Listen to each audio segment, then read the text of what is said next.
Hello everyone, welcome to electrical dose. दोस्तों बहुत स्वागत है आप सभी का हमारे यूट्यूब चैनल पे। गाइज यहाँ पर एक इंपॉर्टेंट अपडेट है आप सभी लोगों के लिए। दोस्तों यहाँ पर IREL जो कि formerly Indian rare earth limited के नाम से जानी जाती थी, दोस्तों यहाँ पर डिप्लोमा ट्रेनीज और टेक्नीशियन, डिप्लोमा ITI और कुछ नॉन टेक्निकल वैकेंसियां भी हैं। दोस्तों यहाँ पर दोस्तों सभी लोगों के लिए रिक्रूटमेंट आउट हुई है। दोस्तों IREL जो है एक गवर्नमेंट कंपनी, बहुत सारे लोग पूछते रहते हैं कि सर सरकारी नौकरी है कि नहीं है। दोस्तों यहाँ पे जितनी भी मैं अपडेट देता हूँ वो लगभग सरकारी नौकरी होती है, और जो प्राइवेट होंगी मैं उसे ही वीडियो के स्टार्ट में ही मेंशन कर दूंगा कि ये प्राइवेट जॉब है। लेकिन दोस्तों ये सरकारी नौकरी है, एक मिनी रत्ना कंपनी है।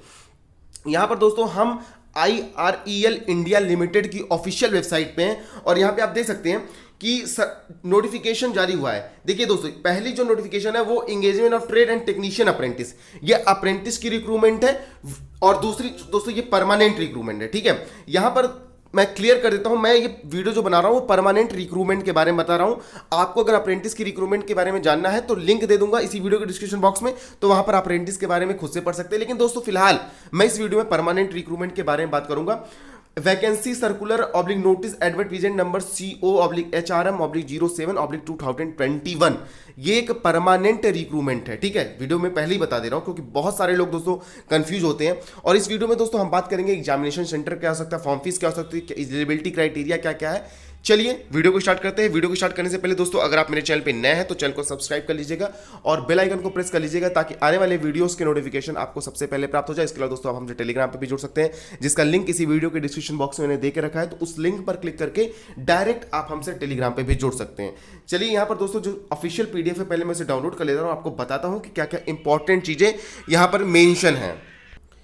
यहाँ पर दोस्तों IREL भारत सरकार का उपक्रम डिपार्टमेंट ऑफ एटॉमिक एनर्जी के अंतर्गत आता है, जिसका हेडक्वार्टर मुंबई में है। वैकेंसी सर्कुलर परमानेंट रिक्रूटमेंट है दोस्तों। यहां पे देखिए मैं सारी चीज दिखा देता हूं आपको ऑन रेगुलर बेसिक की। ठीक है, ऑनलाइन एप्लीकेशन फॉर्म अगर हम बात कर लेते हैं दोस्तों, आज के ही दिन 15 सितंबर से इसका ऑनलाइन एप्लीकेशन फॉर्म 2 बजे, मतलब दिन में 14 बजे यानी 2 बजे इसका ऑनलाइन एप्लीकेशन फॉर्म स्टार्ट होगा, और 5 अक्टूबर रात में 12 बजे तक आप इसका ऑनलाइन एप्लीकेशन फॉर्म को सबमिट कर सकते हैं। मतलब 5 अक्टूबर इसकी ऑनलाइन एप्लीकेशन फॉर्म फिलअप करने की लास्ट डेट है। ठीक है, चलिए अब बात कर लेते हैं जो नॉन यूनाइज्ड सुपरवाइजरी कैटेगरी की पोस्ट है उसके बारे में। यहां पर दोस्तों ग्रेजुएट ट्रेनी फाइनेंस की टोटल नंबर ऑफ वैकेंसी 7 है, और ग्रेजुएट ट्रेनी HR की टोटल नंबर ऑफ वैकेंसी 6 है। ठीक है, और यहां पर दोस्तों जो बेसिस होने वाला, बेसिक पे आपका होने S1 ग्रेड होगा, और बेसिक पे दोस्तों 25,000 का बेसिक पे होने वाला है। Maximum age limit 26 years old होनी चाहिए। जो एज रिलैक्शन आपको OBC होने के नाते 3 साल का और SC/ST होने के नाते 5 साल का मिलता रहेगा। और दोस्तों यहां पर बेसिक पे ठीक ठाक ही है डिप्लोमा ट्रेनिंग की पोस्ट पर, क्योंकि आज PGCIL भी 25,000 का बेसिक पे दे रही है, NTPC भी आपको 24,000 का बेसिक पे दे रही है। अगर हम डिप्लोमा ट्रेनी टेक्निकल की बात कर लेते हैं, जो डिप्लोमा ट्रेनी जहां पर डिप्लोमा के कैंडिडेट्स एलिजिबल है, वहां पे टोटल नंबर ऑफ वैकेंसी 18 है। यहां पर दोस्तों माइनिंग, केमिकल, मैकेनिकल, इलेक्ट्रिकल और सिविल के कैंडिडेट्स फॉर्म को फिलअप कर सकते हैं। यहां पर UR की 10 वैकेंसी, SC की 2, ST की 1, OBC की 4, EWS की 1 वैकेंसी है, जहां पर माइनिंग, केमिकल, मैकेनिकल, इलेक्ट्रिकल और सिविल। यहां पर दोस्तों अलग अलग वैकेंसियों का डिस्ट्रीब्यूशन नहीं बताया गया है कि इलेक्ट्रिकल के लिए कितनी सेपरेट वैकेंसियां हैं, मैकेनिकल के लिए कितनी सेपरेट वैकेंसियां हैं। नंबर ऑफ वैकेंसी उन्होंने साथ में दे दी है। और यहां पर कुछ वैकेंसियां दोस्तों यहां पर जूनियर सुपरवाइजर की है और पर्सनल सेक्रेटरी की है। ठीक है, चलिए अब बात कर लेते हैं अगर हम और इंपॉर्टेंट चीजों की, तो यहां पर जो नॉन एग्जीक्यूटिव पोस्ट है, वर्कमैन कैटेगरी की पोस्ट है ITA वालों के लिए। यहां पर ITA की टोटल नंबर ऑफ वैकेंसी दोस्तों यहां पे आप स्क्रीन पे देख पा रहे हैं 20 है, और यहां जहां पर फिटर, इलेक्ट्रीशियन, अटेंडेंट कम ऑपरेटर, केमिकल प्लांट वाले लोग इस फॉर्म को फिलअप कर सकते हैं। और मैक्सिमम एज लिमिट जो ITA वालों के लिए वो 35 ईयर्स है। ठीक है, यहां पर बॉन्ड भी है, अभी इसके बारे में भी हम डिस्कस कर देते हैं। ठीक है, यहाँ पर एजुकेशनल क्वालिफिकेशन की अगर हम बात कर लेते हैं दोस्तों, जो ग्रेजुएट ट्रेनी फाइनेंस की पोस्ट है वहाँ आपका CA इंटरमीडिएट या ग्रेजुएट होने चाहिए, आप कॉमर्स में विद 60% एग्रीगेट होना चाहिए, आपका SC कैंडिडेट के लिए 50% होना चाहिए। और ग्रेजुएट ट्रेनी HR की बात कर लेते हैं तो आप किसी भी डिसिप्लिन से मिनिमम 60% अगर आपके पास है तो आप फॉर्म को फिलअप कर सकते हैं। अब बात कर लेते हैं अपने काम की बात डिप्लोमा ट्रेनी टेक्निकल के लिए। 3 इयर्स का डिप्लोमा आपके पास होना चाहिए mining, chemical, mechanical, electrical, civil engineering से। और एक चीज़ और, यहाँ पर दोस्तों बहुत सारे लोग गवर्नमेंट रिकॉग्नाइज बाय आईसीटीई या इक्विवेलेंट, यहाँ पर बोलते हैं दोस्तों, बहुत सारे लोग सोचते हैं कि गवर्नमेंट रिकॉग्नाइज कहने का मतलब ये होता है गवर्नमेंट कॉलेज से डिप्लोमा। ऐसा नहीं है दोस्तों, अगर आपने प्राइवेट कॉलेज से भी डिप्लोमा करके रखा हुआ है तो भी आप इस फॉर्म को फिलअप कर सकते हैं। बहुत सारे दोस्त यहाँ पर कंफ्यूज रहते हैं, तो इस चीज़ को ध्यान में रखिएगा। 60% होना चाहिए जनरल ओबीसी कैटेगरी के लिए, और SC ST की कैटेगरी अगर आपके पास है, तो अगर आप 50% भी आप पाए हुए हैं मिनिमम, तो भी आप इस फॉर्म को अप्लाई कर सकते हैं। यहाँ पर जो जूनियर सुपरवाइजर की वैकेंसी, इसको आप देख सकते हैं दोस्तों, अपने हिसाब से देख लीजिएगा, ठीक है। यहाँ पर अगर हम बात कर लेते हैं दोस्तों, जो अभी तक मैंने सारी क्वालिफिकेशन बता दी डिप्लोमा ट्रेनिंग HR के लिए। ITI वालों के लिए अगर हम बात कर लेते हैं, फिटर और इलेक्ट्रीशियन के लिए दोस्तों आपके पास 10th के साथ ITI होना चाहिए, 2 साल का एक्सपीरियंस होना चाहिए इंक्लूडिंग अप्रेंटिस। अगर आपके पास अप्रेंटिस है तो भी वो 1 साल का एक्सपीरियंस कवर करेगा, और आपके पास 2 साल का एक्सपीरियंस यहाँ पर होना चाहिए। और अटेंडेंट कम टेक्नीशियन के लिए भी यहाँ पे क्वालिफिकेशन दी गई है, ठीक है। इस चीज़ को भी आप ध्यान दीजिए। एज रिलेक्शन मैंने आपको पहले ही बता दिया कि जो OBC होने के नाते 3 साल का एज रिलेक्शन, और SC ST होने के नाते 5 साल का एज रिलेक्शन। बाकी जो PWD कैटेगरी के हैं उनके लिए 10 साल का एज रिलेक्शन, जनरल के लिए OBC के लिए 13 साल, और SC ST का 15 साल का एज रिलेक्शन होना चाहिए। इस चीज़ को भी आप बिल्कुल भी ध्यान में रखेंगे। यहाँ पर एज लिमिट मैंने आपको बता भी दी थी, डिप्लोमा ट्रेनी के लिए एज लिमिट की बात कर दी थी मैंने आपको। यहाँ पे देखिए दोस्तों, डिप्लोमा ट्रेनी के लिए जो एज लिमिट है, यहाँ पर अगर आप बात कर लेते हैं इस सारे सेक्शन में 45 ईयर्स यहाँ पे देख सकते हैं आप। और बाकी जो ट्रेड्समैन ITI है उसको देख लीजिएगा। और आफ्टर एज रिलेक्शन, ठीक है, minimum maximum age after age relaxation, मतलब एज रिलेक्शन के बाद का है। बाकी जो मैंने प्रीवियसली आपको बताया हुआ इसी वीडियो के स्टार्ट में, वही एज लिमिट है, क्योंकि वहाँ पे मेंशन की थी। यहाँ पर दोस्तों मोड ऑफ सिलेक्शन की बात कर लेते हैं। The mode of selection for all post would consist written exam होगा, इसके बाद स्किल टेस्ट होगा, जो भी टेस्ट होगा, या फिर अगर आप कंप्यूटर प्रोफिशिएंसी टेस्ट जो नॉन टेक्निकल पोस्ट है उसके लिए वो होगा, या अगर आप साइकोमेट्रिक टेस्ट के लिए एलिजिबल है तो वो होगा। तो यहाँ पर ये सारी चीज़ें मेंशन है, ठीक है। अभी हम एग्जामिनेशन पैटर्न की भी बात कर लेते हैं। और आपका एग्जामिनेशन जो क्वेश्चन पेपर होगा वो हिंदी और इंग्लिश दोनों में होगा। अगर हम बात कर लेते हैं, यहाँ पर देख सकते हैं पोस्ट के लिए ग्रेजुएट ट्रेनिंग फाइनेंस और ग्रेजुएट ट्रेनिंग HR, इन सभी के लिए आपका पेपर फर्स्ट में आपका सब्जेक्ट नॉलेज आएगा, जिसमें general knowledge, numerical ability, reasoning ability, general English के क्वेश्चन आएंगे।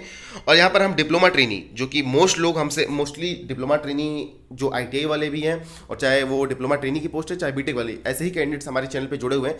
तो अगर हम डिप्लोमा ट्रेनी माइनिंग के लिए, इलेक्ट्रिकल के लिए, इनके लिए बात कर लेते हैं, तो जो पेपर 1 होगा आपका दोस्तों वो 100 मार्क्स का होगा, और पेपर सेकंड 50 मार्क्स का होगा। और जो पेपर 1 में भी सेक्शन फर्स्ट और सेक्शन सेकंड होगा दोस्तों। पेपर फर्स्ट में जो 100 मार्क का होगा, उसमें सेक्शन A में subject knowledge would consist of question for testing basic knowledge of general engineering, basic type के क्वेश्चंस होंगे। और सेक्शन B में आपका the knowledge of specific discipline. Paper second दोस्तों 50 मार्क्स का होगा, जिसमें general knowledge, numerical ability, reasoning ability और जनरल इंग्लिश होगी, ठीक है। इसके बाद अगर हम बात कर लेते हैं दोस्तों ट्रेड्समैन ITI वालों के लिए, तो पेपर फर्स्ट और पेपर सेकंड में, पेपर फर्स्ट में 50 क्वेश्चन मार्क्स आएंगे, जिसमें आपका रिलेवेंट टू ट्रेड, और पेपर सेकंड दोस्तों वही कॉमनली आपका general knowledge, numerical ability, reasoning ability और जनरल एबिलिटी आएगी। रिटन टेस्ट होने के बाद दोस्तों जितनी भी वैकेंसी रहेगी उसके 3 रेशियो में 3 गुना कैंडिडेट्स को बुलाया जाएगा स्किल टेस्ट के लिए। और यहाँ पर दोस्तों मिनिमम अगर क्वालिफिकेशन की बात कर लेते तो पेपर फर्स्ट में मिनिमम 25 नंबर, और पेपर सेकंड में मिनिमम 25 नंबर्स आपके होने चाहिए, ठीक है। इस चीज़ का भी आप ध्यान में रखेंगे। और यहाँ पर डिप्लोमा और ITI वालों के लिए अलग अलग क्राइटेरिया है, तो इसे आप खुद से भी पढ़ लेंगे, ठीक है। इसके बाद दोस्तों जो पेपर सेकंड होगा, जो सेकंड लेवल का पेपर, मतलब आप कह सकते हैं जो स्किल टेस्ट है, वो क्वालिफाइंग नेचर का होगा। फाइनल सिलेक्शन आपका दोस्तों आपके रिटन एग्जाम में जो नंबर बनाया, देखिए आप देख सकते हैं 0.7.8 मेंशन है यहाँ पर कि final selection will be based on the marks obtained in the written test. The merit list for final selection will be prepared on the basis of performance in the written test. written test के हिसाब से होगा। चलिए सबसे जो important चीज़ है वो आपका written test सेंटर मुंबई में, त्रिवेंद्रम में और भुवनेश्वर, इन 3 जगहों पर आपका रिटन टेस्ट सेंटर होगा। और जो ITI वालों का टेस्ट सेंटर होगा दोस्तों वो सिर्फ भुवनेश्वर में होगा। तो इस चीज़ को भी बिल्कुल भी आप ध्यान में रखेंगे। और आपको 2 टेस्ट सेंटर देने पड़ेंगे एग्जामिनेशन फॉर्म, जब आप फॉर्म को फिलअप करेंगे तो टेस्ट सेंटर आपको देने पड़ेंगे, ठीक है। इस चीज़ को भी आप ध्यान में रखेंगे। बाकी दोस्तों यह टर्म एंड कंडीशन में आपका ट्रेनिंग पीरियड क्या होगा, ये सारी चीज़ें मेंशन है। आपका बॉन्ड कितना होगा, बॉन्ड के बारे में मैं आपको भी बता देता हूँ। बॉन्ड के बारे में भी आप परमानेंट होने के बाद आपको क्या क्या सुख सुविधाएं मिलेगी, इतने सारे अलाउंसेज आप जैसा देख पा रहे हैं। Emoluments after absorption in regular trade, आपको इतनी सारी चीज़ें, PRP भी है, PF भी है, ग्रेट्यूटी भी है, बहुत सारे बेनिफिट्स HRA भी हैं, ये सारी चीज़ें आपको मिलने वाली, ये चीज़ आपको पता। और wait list of selected candidate, यहाँ पर आपकी वेटिंग लिस्ट भी होगी दोस्तों, जो कि 1 ईयर तक होगा, ठीक है। सबसे इंपॉर्टेंट चीज़ यहाँ पर एक चीज़ और भी है, बॉन्ड डिप्लोमा ट्रेनी के लिए 50,000 का बॉन्ड होगा, और आपका जो ITI वालों के लिए बॉन्ड होगा वो 50,000 बॉन्ड होगा जनरल ओबीसी के लिए और 25,000 बॉन्ड होगा SC/ST कैटेगरी, पीडब्ल्यूडी कैटेगरी या ईडब्ल्यूएस कैटेगरी के लिए, ठीक है। और मतलब ये बॉन्ड दोस्तों 3 साल, अगर आप 3 साल से पहले जॉब को छोड़ते हैं तो ये बॉन्ड आपको पे करना होगा। प्लेस ऑफ पोस्टिंग की बात कर लेते हैं तो जो भी IRL के जो भी आपके सेंटर होंगे वहाँ पे आपकी पोस्टिंग होगी। बाकी जो आपकी पोस्ट ट्रेड्समैन ITI वालों की वहाँ पे ओडिशा सेंट्स कॉम्प्लेक्स यहाँ पे ही पोस्टिंग होगी ITI वालों की। फीस की अगर हम बात कर लेते हैं दोस्तों तो 400 रुपीज़ आपकी फॉर्म फीस होगी जनरल ओबीसी और ईडब्ल्यूएस कैटेगरी के लिए। बाकी SC/ST कैटेगरी और एक्स सर्विसमैन वुमेन ये सब इनको कोई भी फॉर्म फीस नहीं देनी है। यहाँ पर अगर अप्लाई करने के लिए बात कर ले तो दोस्तों यहाँ पर IRL की वेबसाइट पे जाना है, आपको ऑफिशियल लिंक दे दूंगा कैरियर सेक्शन में, और क्लिक ऑन अप्लाई ऑनलाइन, जो लिंक मैं दोस्तों दूंगा वहाँ पे अभी जिस टाइम मैं ये वीडियो अपलोड कर रहा हूँ अभी नहीं होगा, करीब 2 बजे के आसपास, आज के ही दिन मतलब 15 तारीख को 2 बजे के आसपास अप्लाई ऑनलाइन करने का लिंक आ जाएगा। तो आपको बस उसी लिंक पे जाना है, जो मैं लिंक आपको इसी वीडियो के डिस्क्रिप्शन बॉक्स में प्रोवाइड कर दूंगा। बाकी दोस्तों अगर कोई भी पॉइंट आपको इस नोटिफिकेशन में नहीं समझ आया, वीडियो के कमेंट सेक्शन में जाइए, कमेंट करिए, मैं बिल्कुल भी आपके रिलेवेंट कमेंट का रिप्लाई करूंगा। और ये PDF दोस्तों आपको टेलीग्राम ग्रुप में मिल जाएगी, जिसका लिंक इसी वीडियो के डिस्क्रिप्शन बॉक्स में मैं दे दूंगा। तो उस लिंक पर क्लिक करके डायरेक्ट आप हमसे टेलीग्राम पे जुड़ जाइएगा और वहां से आपको PDF मिल जाएगी। वहां से आप सारी चीज़ों को डाउनलोड करके एक बार सारे पॉइंट को फिर से भी पढ़ सकते हैं। लगभग मैंने जितने भी इंपॉर्टेंट पॉइंट है सभी को डिस्कस कर दिया है। तो चलिए दोस्तों आज की वीडियो बस इतना ही। Thanks watching this video, see you next time.